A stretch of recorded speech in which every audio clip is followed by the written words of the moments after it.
Hi and welcome to Car Design in Blender. I'm very excited to bring you this course. Blender is fast becoming a design industry standard due to its wide range of design tools and interface simplicity. So you can quickly and easily create stunning 3D models and even add photorealistic materials to help bring them to life. This course is presented by me. My name is Thomas MacDonald, Udemy instructor for the Blender 3D software suite.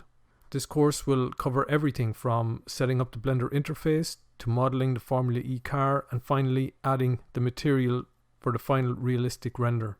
This is a practical learning course that will walk you step by step through modeling all the different aspects of this car. Whether you're relatively new to Blender or you want something a little bit more difficult, I try and maintain continuity between lectures so you never miss out on any of the modeling process. So we take something that may seem very complex as one finished object, but we break that into manageable pieces and suddenly it becomes very easy. So take this course today and I hope to see you inside.